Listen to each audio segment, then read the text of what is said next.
세상에 수많은 사람들이 살고 있지 않습니까? 그런데 가만히 보면은 그 수많은 사람들 가운데에 하나님이 구별하신 사람들이 숨겨져 있어요. 인생을 살다 보면은 어떤 그 어려움이 있고 혹은 문이 닫혀 있는 듯한 캄캄한 그런 이 역사의 시대가 있습니다. 뭐 우리나라도 그랬고 세계 역사도 그랬고 또 한 가정도 마찬가지죠. 한 가정도 앞뒤가 꽉 막힌 뭔가 더 이상 희망을 느끼지 못하는 매우 절망적인 어떤 그런 상황 같은 것들이 가끔씩 우리 삶에 나타나죠. 근데 그때마다 문을 여는 사람이 있어요. 닫힌 문을 여는 사람. 이 세상과 역사에 닫힌 문을 여는 사람. 영적인 사람, 영적인 리더십. 우리가 그런 얘기를 많이 하는데 열쇠를 쥐고 있는 사람이 있어요. 이 세상의 문을 여는 사람, 역사의 문을 여는 사람, 한 가정의 닫힌 문을 열어주는 사람, 한 공동체의 문을 열어주는 사람. 그 사람이 오늘 주인공입니다. 그런 사람이 되어야 하겠죠, 우리가. 나는 우리 나섬교회 교인들이 그런 역사의 문을 열고 이 세상에 닫힌 문을 열고 하나님의 나라를 향해 들어가는데 큰 다리 역할을 하는 그런 위대한 신앙인들이 모이는 공동체라고 저는 확신하고 있어요. 오늘 바로 그 얘기입니다. 바로 루시라고 하는 여자에 대한 이야기를 좀 하고 싶은 겁니다.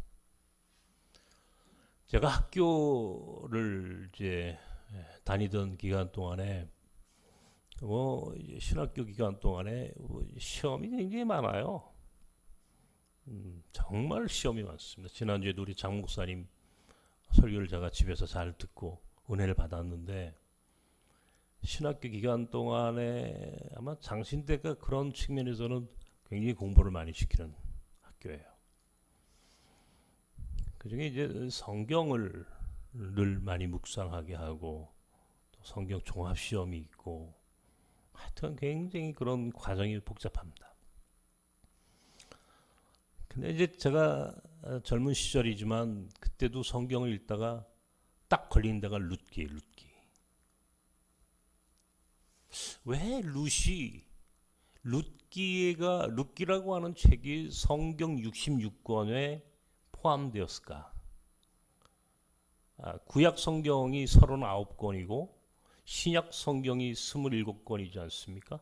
그래서 도합 66권인데 자, 신약이라고 하는 책은 좀 차치해 놓고 구약 성경 39권 구약이라고 하는 책은 말 그대로 유대인의 책이에요. 유대인들이 유대교를 옹호하고 증거하고 그거를 자녀 후손들에게 가르치기 위해서 쓰고 편집해 놓은 책이 바로 구약 성경입니다. 구약 성경 39권을 보십시오.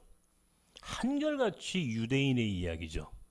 창세기부터 말라기까지 그 구약 성경이라고 하는 것은 유대인이 유대인의 관점에서 유대인을 위하여 쓴 책이란 말이에요. 그런데 이 룻기는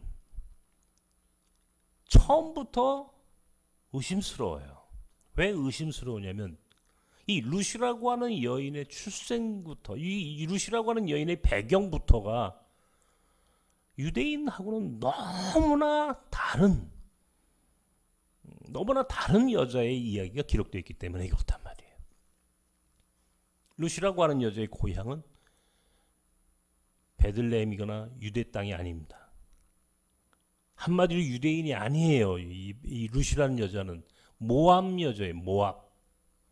모압이라고 하는 국가는 요단 동편, 지금의 요르단 지역이 이스라엘 유대인의 땅에서 태어난 유대인이 아닌 모압 여자, 이방인이에요. 여자예요. 여자인데 이방인으로서 하물며 거기에 또 과부야. 남편이 일찍 죽었어요. 그런데 그 룻이라고 하는 여인이 주인공으로 나오는 책이 룻기 아니에요? 그러면 당연히 룻기를 구약 성경 39권에 과연 포함시켜도 될까?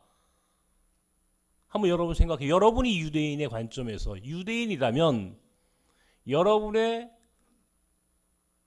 민족, 여러분의 가정, 여러분의 삶을 설명하는데 굳이 이방 여자와 과부였던 그 시대 가장 천하게 여기는 여인의 이야기를 굳이 그들의 이야기 속에 포함시켜야 할 이유가 있겠느냐 말이에요. 저는 늘 성경을 읽다가 룻기쯤 오면은 그런 질문을 했어요. 과연 이 룻기라고 하는 책이 의미하는 게 뭘까? 물론 모르는 건 아닙니다.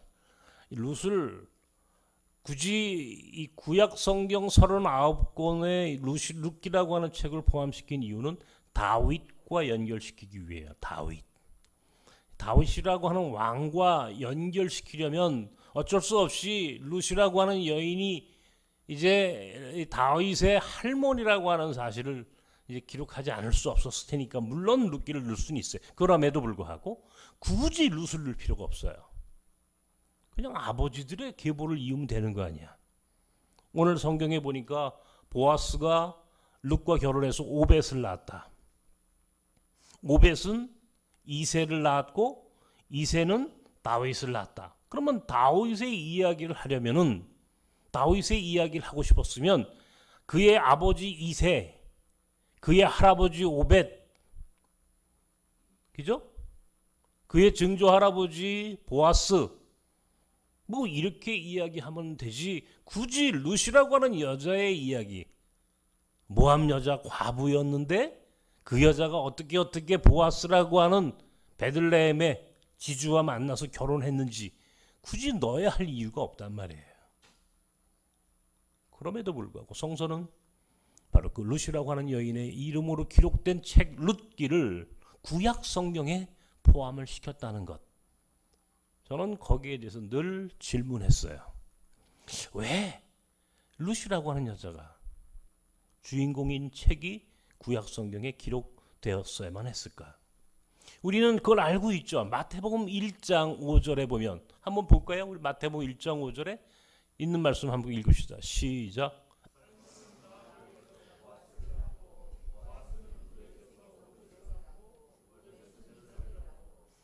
자, 마태복음 1장의 예수님의 족보에 늘 얘기하지만 여인들의 이름이 기록되어 있는데 그 중에 라합과 룻이라고 하는 두 여인의 이름을 굳이 기록해놨다. 구약 성경 룻기를 썼을 때는 이미 마태복음 1장 5절에 있는 말씀이 기록될 것이라고 생각하고 썼겠습니까? 그죠? 그건 아닐 거 아니에요. 마태복음 1장 5절의 말씀을 생각하고 룻기를 어떤 사람이 기록했겠느냐고요? 그건 아닐 거란 말이에요. 물론 성서는 하나님의 영감으로 만들어진 책이니까 하나님의 섭리와 계획 속에서 모든 것들이 이제 이루어져 가는 건데 마태복음 1장 5절에 라합은 보아스를 낳았다. 보아스는 라합의 아들이란 말이에요. 그리고 그 보아스가 룻과 결혼했다. 라합이라고 하는 여인은 여러분 잘 아시죠? 여리고성의 기생이다.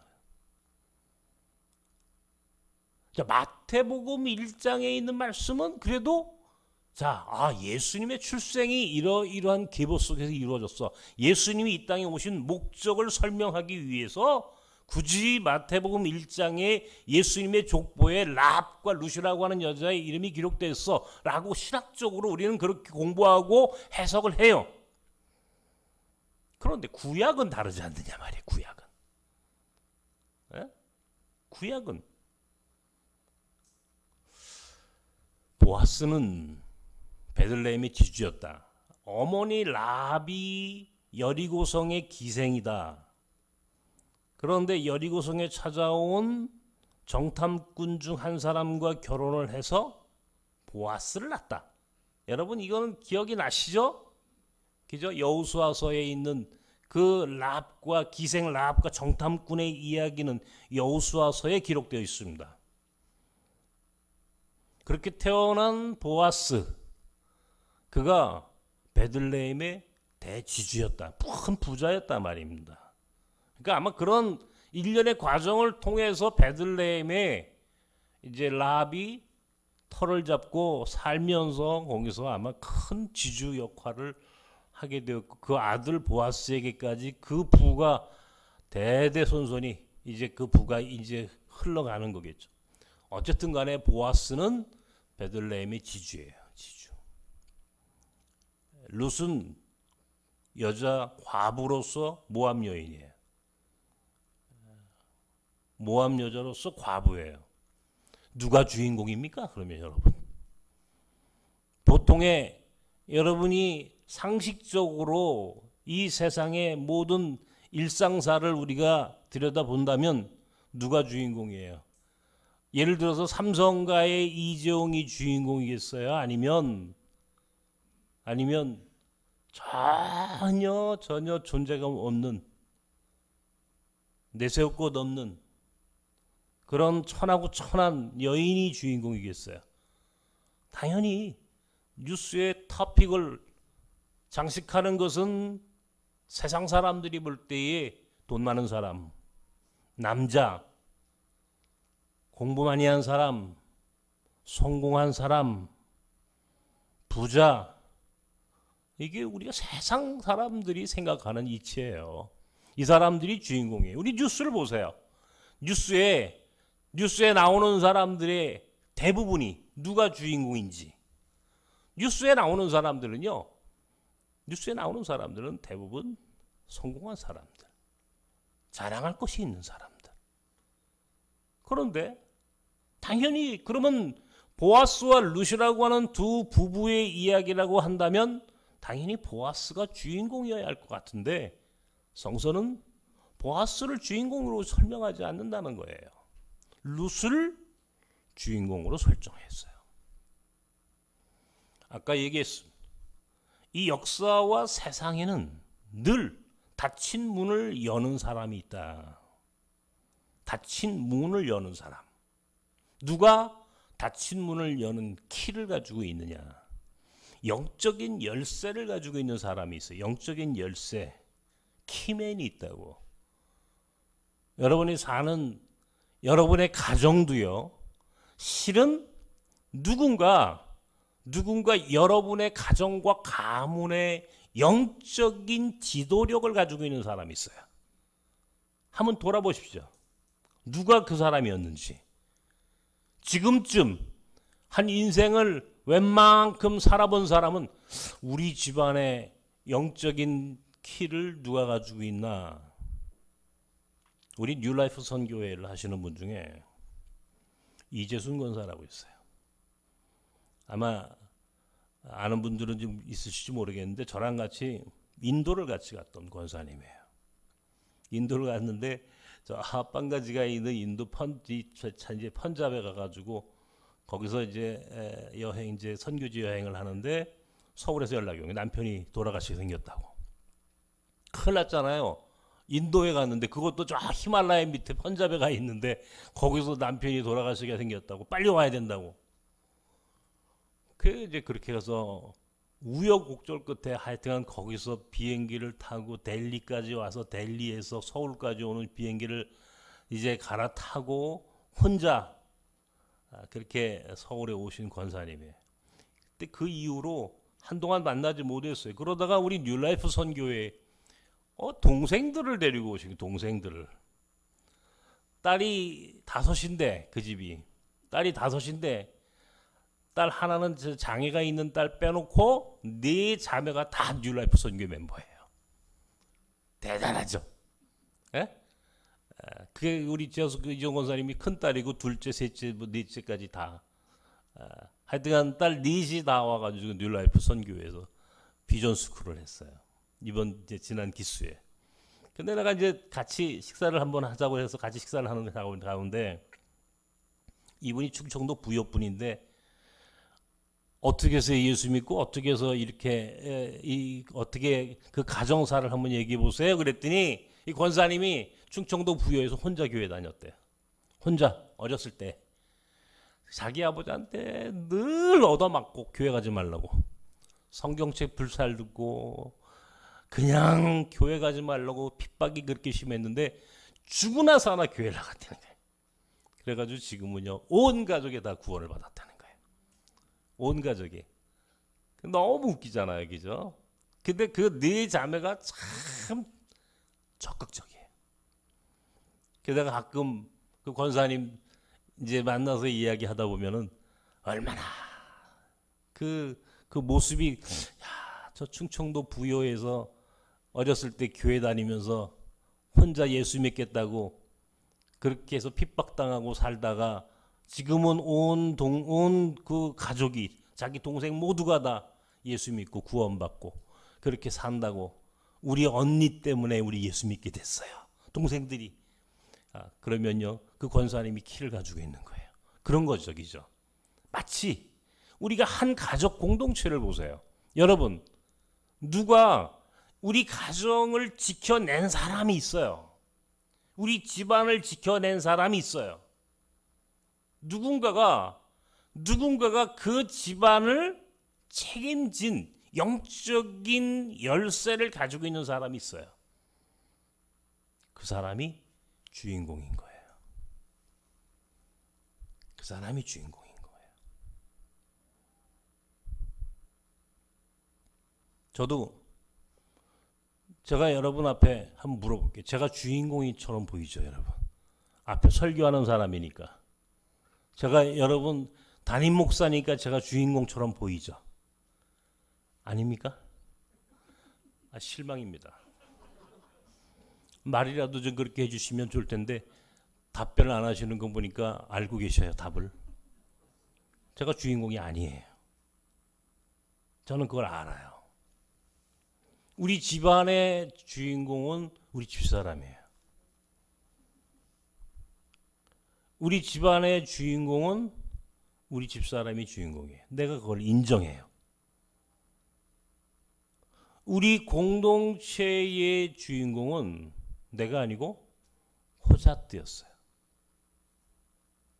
나는 호자뜨라고 하는 주인공을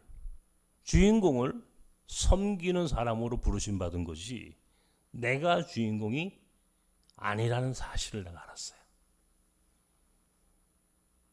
우리 투하라고 하는 선교사 여러분 잘 보십시오. 투하 선교사, 베트남의 투하. 저는요 그 친구를 볼 때마다 정말 하나님이 열쇠를 맡긴 사람이 있다 하는 생각을 했어요. 투하를 볼 때마다. 투하 가정이요. 투하 목사 가정이 온 가정이 그 집안이 참 불행한 집안입니다. 지금은 그 어머니 아버지 다 돌아가셨고 그 오빠들도 차례차례 그냥 여러분 다 설명하면요. 이게 지난번에 우리 교회에서 한번 투하 그때 간증했던 거 기억나시죠? 마약 중독으로 무슨 중독으로 다 불행하게 비극으로 끝나는 가정사예요. 그 가운데에 투하라고 하는 녀석 딱 하나. 끊임없이 투하에게 하나님이 계속 새로운 미션을 주시는 거예요. 그 가정을 구원하는 미션. 그 가정을 사랑하고 끝까지 책임져야 하는 그런 사명. 그러면서도 베트남에서 젊은 사람들을 선교하고 섬기고 한 사람 한 사람 그들을 끌어내는 그런 작업들. 편지가 왔어요. 베트남 청년들이 막 불어나가지고요. 예배 공간이 없어서 그가 지금 예배 드리고 이거 제가 빌려 쓰는 그 교회의 본당을 점령했대요. 얼마나 감사합니까? 그 와중에 그렇게 불행하고 비극적인 그 가정사와 그런 눈물 속에 살고 있던 한 투아라고 하는 작은 여자 목사에게 하나님이 계속 무언가 미션을 주시는 거예요. 그리고 그가 베트남의 젊은이들을 이끌어 나오는 거예요. 키를 가지고 있는 사람이 있어요. 호자트를 보면요. 지난 주간에 이제 호자트 가정이 이제 만났겠죠, 어저께. 아마 오늘 이 시간 예배를 함께 드리고 있을지도 몰라요. 호자트 선교사가 그 교회 예배당이 1년 동안 예배를 드리지 못했잖아요. 예배당 안에 들어가지 못해서 온라인으로 예배 드렸잖아요. 교회 문이 폐쇄당했단 말이에요. 터키 정부로부터. 새로운 건물을 얻고 이제 교회 등록을 해야 되는데 또 어려움이 있잖아요. 교회 등록 안 하면 안 되니까 연락이 왔어요. 목사님, 교회 등록을 했어요. 됐어요. 협회가 됐어요. 아, 다행이다. 인터넷 예배 준비, 인터넷 선교 방송 준비하고 있어요. 다행이다. 이제 다음 주 추석 끝나고 그 다음 주에 우리가 이슬람 난민들하고 함께하는 또 예배를 드립니다. 주일날 오후에. 여러분, 호잣들 보세요. 이슬람이라고 하는 그 닫힌 문을 여는 키를 하나님이 호잣에게 주신 거예요. 호잣가 문을 열고 있어요, 지금. 계속 문을 여니까 지금 문이 열리고 있단 말이에요. 이슬람의 문이 열리는 거예요. 저는 몽골학교를 하면서도 마찬가지 그런 가끔씩 하나님이 우리 학교를 얼마나 사랑하시는지를 제가 느껴요. 제가 9월달 소식지를 이제 썼는데 여러분 받으셨는지 모르겠어요? 우리가 지난 몇 달 동안요, 제가 굉장히 속이 상하는 일이 있었습니다. 우리 학교 학생 수가 300명이 넘으면 우리가 서울시로부터 받은 이 땅이 임대료를 내지 않아요. 300명이 넘어야 돼요. 그런데 코로나 때문에 300명이 안 됐어요. 코로나 때문에 몽골로 돌아간 아이들이 있어서 걔네들이 비행기 없으니까 돌아오지 못했어, 한국으로. 몇 명이 비었어. 결혼이 생겼다고. 290 몇 명. 이걸 서울시 공무원이 어떻게 알고 연락이 와가지고 300명이 안 되니까 약속 위반이라고 3,400만 원 임대료를 내라는 거예요. 어쩔 수 없이 3,400만 원 임대료를 냈습니다. 약속이니까, 법이니까. 이렇게 코로나라고 하는 천재지변 사회에서도 이게 어쩔 수 없는 이런 재해 때문에 생긴 일임에도 불구하고 공무원들 자기들 그냥 그 원칙 그거 조금도 거기에 대해서 용납이 없어요. 융통성이 없어요. 그대로 적용해 버리는 거예요. 여기저기 수소문하고 사람들 연결해서 어쨌든 간에 우리의 입장을 설명하고 싶었고 그래서 좀 어쨌든 간에 해결을 해야 되겠다 싶어서 사람들을 쫓아다니고 했는데 안 되더라고요. 하려고 맘만 먹으면 못할 것도 없겠지만 더 이상 그러고 싶지 않았어요. 9월 1일 이제 다음 주가 또 300명이 넘는지 안 넘는지 판단하는 기준일이에요. 서울시에서 이거 확인하겠죠. 300명이 넘느냐고. 감사하게 300명이 넘었어요. 300명만 넘은 게 아니라 대기자가 100명이 넘어. 대기하고 있는 애들이 100명이 넘는다고요. 지금 못 들어온 애들이. 우리 학교에. 그때 내가 하나님 앞에 그렇게 기도했어요. 하나님, 본때를 보여주십시오. 약이 올라가지고. 그랬더니 하나님이 100명씩 보내주셨어요. 차고 넘치도록. 제가 하고 싶은 얘기는 그 얘기가 아니에요. 우리 아이들이 한반도에 닫힌 문을 여는 키를 가지고 있는 애들이에요. 우리 몽골 학교가 한반도 미래 평화와 통일의 문을 여는 열쇠를 가지고 있는 학교입니다. 나는 그걸 확신해요.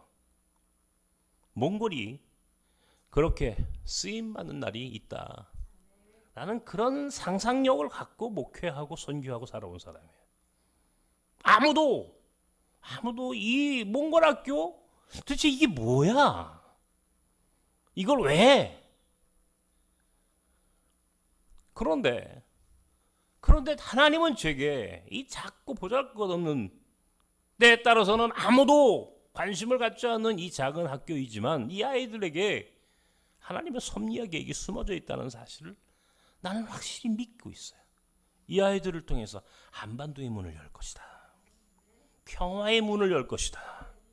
몽골을 통해서 동북아 평화의 문을 열어가는 굉장히 중요한 키를 이 아이들이 가지고 있다는 생각을 하는 거예요. 한배 학교도 마찬가지입니다. 베트남 아이들 몇 명, 그게 뭔데? 라고 사람들은 질문을 해요. 의심하고. 그런데 저는 그렇게 보지 않아요. 그 아이들 속에 키가 있다. 열쇠가 있다. 열쇠가. 보통 하나님은 성경을 가만히 묵상해 보면은 그 열쇠를 가진 사람들이 대충 어떤 사람들인지를 가르쳐 주세요. 공통점이 하나 있어요. 성경에. 한번 잘 들어보세요. 첫째, 큰아들이 아니고 둘째일 가능성이 많아. 큰아들 되신 여러분들 죄송합니다. 나도 큰아들이에요. 왜? 성경은요, 묘하게 둘째들에게 키를 주셨어요. 넘겨주셨어요. 둘째들에게. 가인과 아벨, 누가 둘째예요? 아벨. 이스마엘과 이삭, 누가 둘째예요? 이삭이 둘째예요. 둘째 아들이에요. 이삭이. 여러분, 이삭이 큰 아들이 아니에요. 에서와 야곱, 누가 둘째 아들이에요? 야곱. 그의 11번째 아들 요셉, 큰 아들이 아니에요. 큰 아들이 아니에요. 모세가 큰 아들이에요? 아니에요. 모세가 형이 있어요. 누구예요? 네? 아론. 다윗이 큰 아들이에요? 아니에요. 솔로몬이 큰 아들이에요? 아니에요. 그것 보면은요, 작은 자를 들어 큰 자를 부끄럽게 하신다라고 하는 분명한 이 말씀이 의미하는 것이 있어요. 작은 자일 가능성이 많아요. 오늘 룻기의 주인공인 룻, 바로 그겁니다. 남자일 가능성보다 여자가 열쇠를 가지고 일 가능성이 많아요. 내가 무슨 페미니스트가 아니에요. 난 여성주의자 아니에요. 절도. 내가 굉장히 고지식한 그런 남성 우월주의자 중에 한 사람일 수 있어요. 그런데 인정하잖아요. 내가 아니라 우리 집사람이라고. 그죠? 여러분 집안에 지금 헤게모니가 어디로 넘어간다 가만히 보십시오. 누가 갖고 있어요? 대답을 안 하시네. 대체로 나이 먹으면 여자들이 가져요. 아멘. 많이 주눅 들어 사시는구만. 대체로 그렇습니다. 아직도 헤게모니가 남편이 가지고 있다 그러면 그 집은 좀 곤란한 일이 많이 생길 겁니다. 건강한 사람보다 장애인일 가능성이 많아요.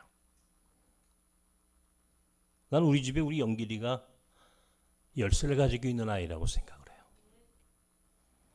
이 아이가 열쇠를 가지고 있다. 나는 영길이 때문에 세상을 보는 눈이 바뀌었거든요.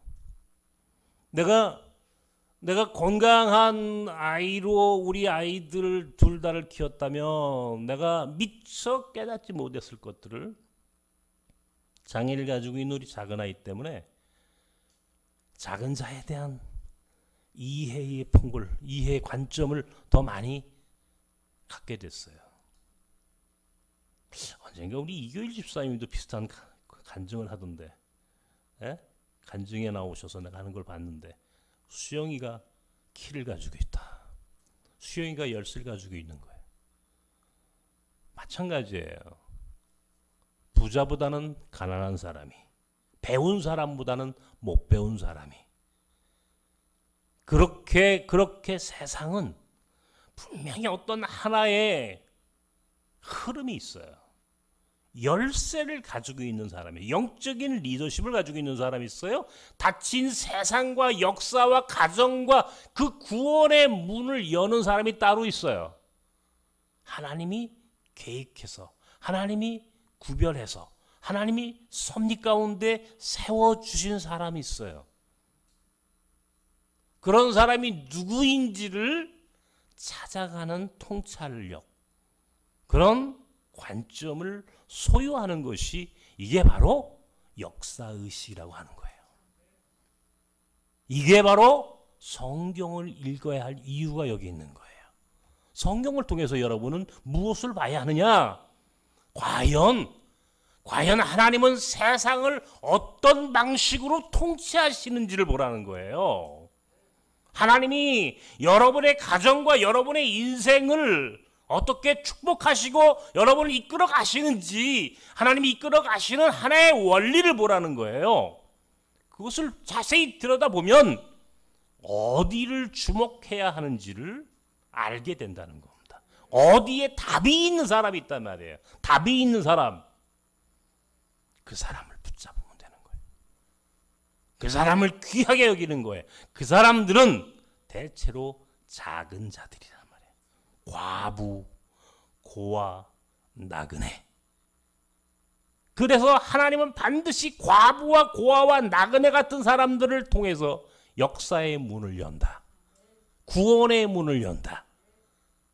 그러니까 라합처럼 기생이 쓰임받고 룻과 같은 이방 여자가 쓰임받는 거예요. 그 이야기를 끊임없이 하고 싶은 거야. 성경은. 그 이야기를 룻기가 구약성경 39권에 포함되고 마태복음 1장에 라합이 보아스를 낳고 보아스가 룻과 오벳을 낳고 오벳이 이새를 낳고 이새가 다윗을 낳고 다윗이 솔로몬을 낳고 쭉쭉쭉쭉 예수 그리스도가 태어났다. 이 이야기를 하는 일련의 이 계보를 설명하는데 그 안에 숨어있는 비밀이란 말이에요. 이 이야기를 저는 수도 없이 여러분에게 해야 하고 우리는 그것을 기억하고 살아야 돼요. 그래야 우리의 중심이 흔들리지 않아요.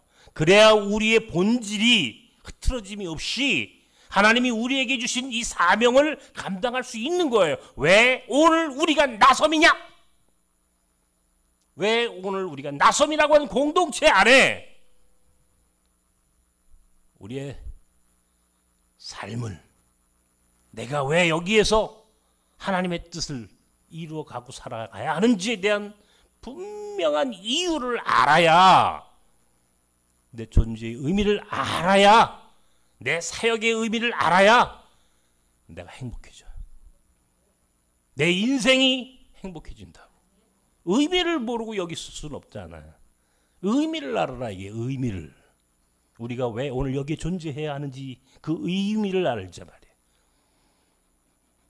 하나님은 역사와 이 세상의 닫힌 문을 여는 열쇠를 누군가에게 맡기세요. 누군가에게 맡기세요. 그 열쇠를 가진 사람을 찾아다녀야 돼. 분명히 이 안에 있다. 두 번째는 바로 그 열쇠를 가진 사람이 바로 나다.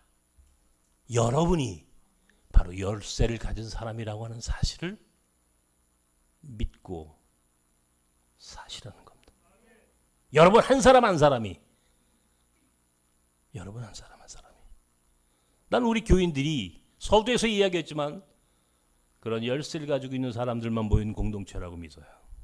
가만히 들여다보면 얼마나 많은 일들이 여러분의 삶 속에서 있는지, 나는 우리 교인들 한 분 한 분의 삶과 여러분의 인생의 이야기들을 내가 한번 생각해 보는 거예요. 우리 권사님들 얼마나 어떤 삶을 사셨을까? 저분은 얼마나 힘드셨을까? 저분의 눈물을 누가 그 눈물을 닦아주셨을까? 예? 제가 생각하면 가슴이 기가 막히게 막막한 인생을 사셨어. 여러분들이 지금 우리 교인들이 그럼에도 불구하고 오늘 여기에 존재하고 있어요. 가만히 보면 한 분 한 분이 귀하게 여러분의 삶 속에서 크고 작은 열쇠를 갖고 인생의 문을 열고 또 열고 여기까지 오신 분들이야. 대단한 분들이 모였다. 나섬은 자랑합니다. 우리 교인들은 몇 명 안 되지만 일당백이야. 네, 그래. 네, 일당백이야. 응? 우리 교인 보통 이제 뭐 외부에다가 누구 강사 모실 때 그러지. 교인 수가 어떻게 돼요? 뭐 물어보고 그러거든요, 강사들이. 우리 교인들은 몇 명 안 되는데 일당백이야. 그러니까 한 10,000명쯤 된다고. 100 곱하기 100이니까. 오늘 아침에도 이제 내 후배를 우연히 오늘 기독교 방송 아침에 방송을 이제 듣다가 이제 집에 학교는 차 안에서 방송을 들으니까 우리 후배, 내가 잘 아는 후배가 방송에서 인터뷰를 하더라고. 저 친구가 오늘 방송을 하네? 야, 참. 근데 갑자기 딱 떠오르는 게 있어요. 저 친구 우리 교회 초청을 한번 해야 되겠다. 그래서 아침에 제가 전화를 했어요. 그랬더니 전화를 안 받아. 문자를 보니까 우리 집사람이 이제 우리 집사람 핸드폰을 했으니 전화가 와가지고 내가 통화를 했어요. 저 부산 장신대 교수인데. 오래간만이야. 그랬더니 형님 뭐 어쩌저쩌고 이제 그래 우리 교회 와가지고 자네 와서 한번 강의 한번 해줘. 제가 내가 이제 몽골 뭐 이런 이주민 사역 하는지 알잖아요. 한국인 목회하는지 전혀 모르잖아요. 야, 나도 조그맣게 목회는 해. 내가 이주민 목회만 하는 게 아니고 나섬교회라는 교회가 있어. 근데 우리 교인들 정말 좋은 교인들이거든. 정말 훌륭한 교인들이거든. 우리 교회는 로컬 교회가 아니야. 로컬 처치가 아니야. 우리 교회는 이게 글로벌한 교회야.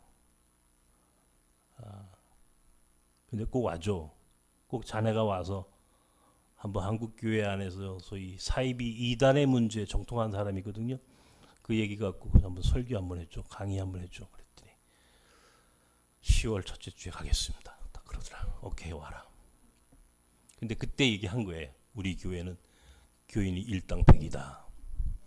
내가 그렇게 자랑한다고. 실제로 나는 여러분들을 그렇게 생각해. 여러분 한 사람 한 사람이 다 그런 키를 가지고 있는 분들이. 여러분이 바로 주인공이에요. 따라하십시오. 내가 주인공이다. 여러분 주인공이에요. 다른 사람이 열쇠를 가지고 있지 않고 여러분이 열쇠를 갖고 있어. 여러분이. 그러므로 여러분 지금 여러분의 운명이, 여러분의 삶이 아무리 비루해도 한탄하지 마십시오.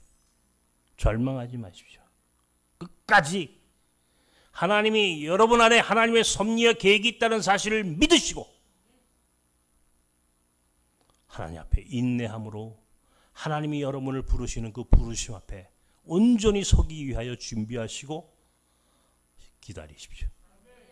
그러다 보면은 여러분 모르는 사이에 여러분 삶 속에 어떤 열쇠가 있다는 사실을 알아. 내가 천국의 문을 열쇠를 가지고 있구나. 천국의 문을 열쇠를 가지고 있구나. 하나님이 내게 열쇠를 맡기셨구나 하는 사실을 여러분이 어느 순간에 깨닫는 날이 있다고. 그때 여러분에게 주어진 그 열쇠로 닫힌 문을 여십시오. 반드시 하나님이 여러분에게 각자에게 크고 작은 열쇠를 한 가지씩은 주셨다는 것을 기억하십시오. 문제는 그때까지 내게 어떤 크기의 열쇠가 주어져 있는지를 찾아보는 겁니다. 나는 늘 하나님은 이 혼란과 위기의 시대를 우리에게 주시는 이유를 알아요. 그것은 마태복음 25장에 나오는 말씀처럼 마지막 때에 양과 염소로 구별하시기 위해서, 양과 염소로 구별하시는 우리 주님의 섭리와 계획이 있어요. 조금 더 우리식으로 얘기하면은 마지막 때의 알곡과 쭉정이를 구별하는 하나님의 섭리와 계획이 있어요. 알곡은 날아갑니다. 쭉정이는 날아갑니다. 그죠? 쭉정이는 날아가요. 바람 불면은 훅 하고 날아가요. 가벼우니까. 가벼운 쭉정이는 날아간다. 그러나 무거운 알곡은 그 자리에서 점점 주님 안으로 들어오는 거예요. 알곡과 쭉정이가 어떻게 나뉘어지는지를 보시라고요. 알곡은 씨알입니다. 결국은 생명을 잉태한 자들이에요. 생명을 잉태한 자들, 그 안에 생명이 잉태되어 있는 자들로 남았을 때 그것이 바로 키야, 키, 열쇠라고. 나는 우리 교인들이 그런 의미에서 여러분 모두가 알곡이 되기를 바랍니다. 열쇠를 가진 자들이길 바랍니다.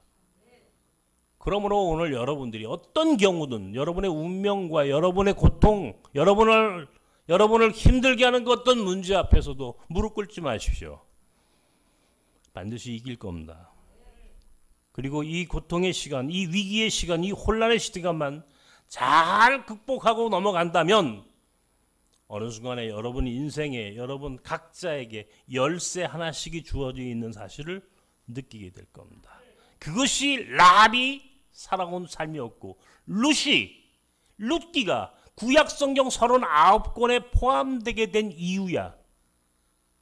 룻이라고 하는 모압 과부가 어떻게 구약성경 39권 속에 포함될 수 있었을까라고 하는 내 본질적 질문은 어느 순간에 해결이 됐어요. 룻을 주인공으로 만드신 하나님, 룻에게 예수 그리스도의 이 구원의 키를 맡기시려고 예수 그리스도에게 그 구원의 길을 맡기시려고 룻이라고 하는 이 여자를 통해서 길이 되게 하셨구나.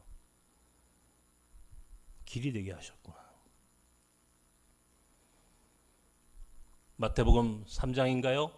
세례 요한이 예수님을 이렇게 설명합니다. 한번 읽읍시다. 시작.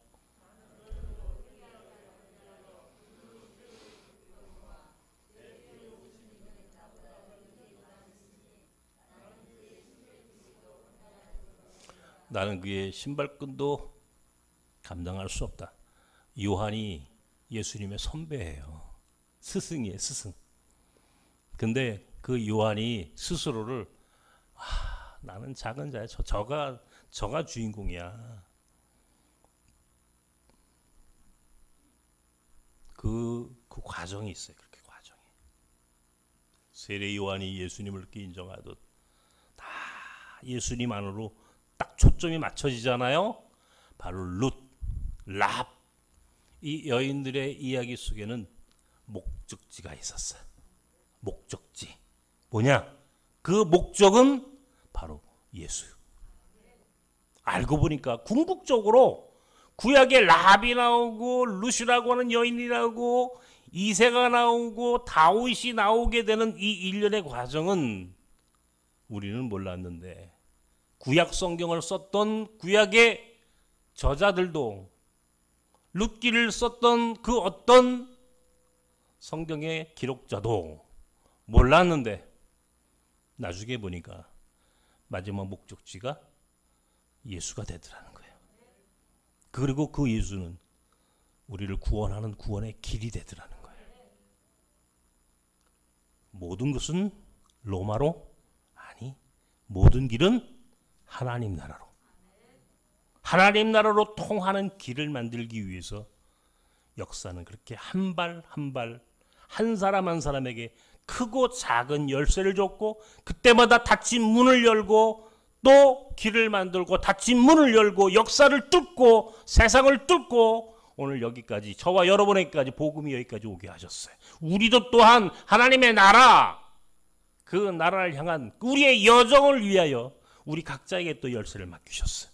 오늘 우리가 맡아 사역하는 나섬 공동체 모든 나그네들, 몽골학교 아이들을 비롯한 작은 아이들이 결국 그렇게 하나님 나라를 향해 가는 그 여정에 각자 열쇠를 맡기시는, 그리고 그 사람들을 통해서 닫힌 문을 열게 하시는 하나님의 섭리와 계획을 우리는 믿게 되는 거예요. 호자들을 통해서 이슬람이라는 문을 열게 됐고, 투아라는 그 작은 우리 투아 목사를 통해서 베트남이라고 하는 국가의 문을 열고, 몽골 아이들을 통해서 몽골의 문을 열고 나아가서 한반도의 문을 여는 바로 그 과정에 오늘 여러분과 내가 쓰임받고 있다는 사실이, 그 일을 위해서 부르심받은 이들이에요. 누가 주인공이냐? 우리도 주인공일 수 있고, 우리는 그들과 함께 하나님의 나라를 만들어가는 이들이에요. 사명자들이야, 사명자들. 아무것도 없다고, 배운 것도 없고 돈도 없고 내세울 것도 없고 나는 성공한 사람이 아니라고 한탄하지 필요 없어. 라합도 쓰임받았고 룻도 쓰임받았어. 룻도 끝날 때까지 끝난 게 아니에요. 끝날 때까지 하나님의 계획과 섭리가 끝난 것이 아니에요. 아직까지 희망이 있다는 것을 기억하시고, 끝날 때까지 하나님이 오늘 우리에게 무엇을 맡기시려고 하는지 묵묵히 하나님의 뜻 가운데 온전히 살아가시는 저와 여러분이 되기를 주님의 이름으로 축원합니다. 기도합시다.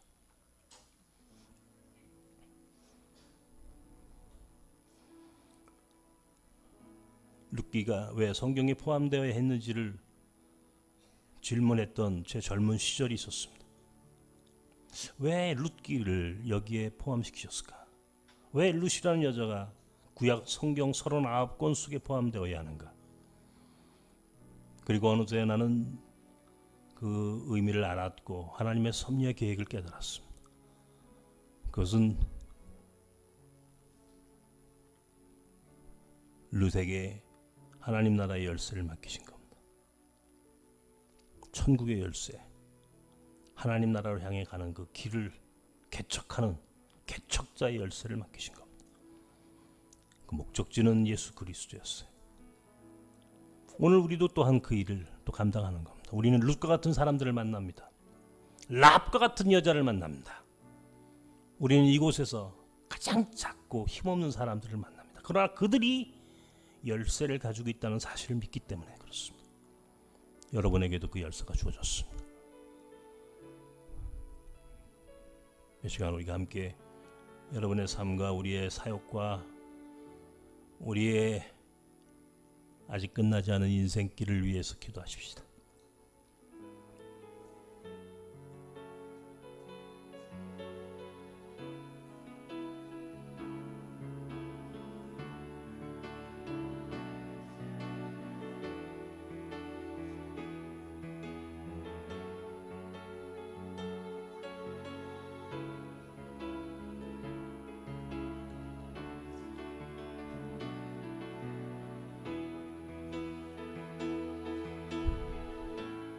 살아계신 하나님은 수많은 인생들 가운데에 특별히 구별하여 하나님이 천국의 문을 여는 열쇠를 맡기셨습니다. 역사와 세상에 닫힌 문, 이 공동체와 우리 가정에 닫혀있는 문, 그 문을 여는 열쇠를 특별히 몇 사람에게 맡기셨습니다. 우리는 그 중에 라합과 룻이라는 참으로 연약한 두 여인의 이야기들 속에서 하나님이 누구에게 그 열쇠를 맡기시는지를 깨닫게 됩니다. 오늘 우리에게 맡겨주신 열쇠를 찾기를 원합니다. 우리 가운데 분명히 그 열쇠를 가진 이들이 있습니다. 아니, 우리 모두가 그 열쇠를 갖고 이 자리에 와 있습니다. 하나님 앞에 그렇게 위대하게 쓰임받는 자가 복이 있는 사람임을 기억하게 하시고, 이 세상의 기준과 조건이 아니라 하나님의 섭리와 계획 속에서 맡겨지는 그 열쇠를 붙잡고 하나님 나라를, 그 천국의 문을 열어가는 나선 사람들이 되게 하시고, 그 일을 위하여 부르심받은 자들임을 깨달아 우리에게 주어진 사역과 사명을 잘 감당하는 우리 나섬이 되게 하여 주옵소서. 예수님의 이름으로 기도합나이다.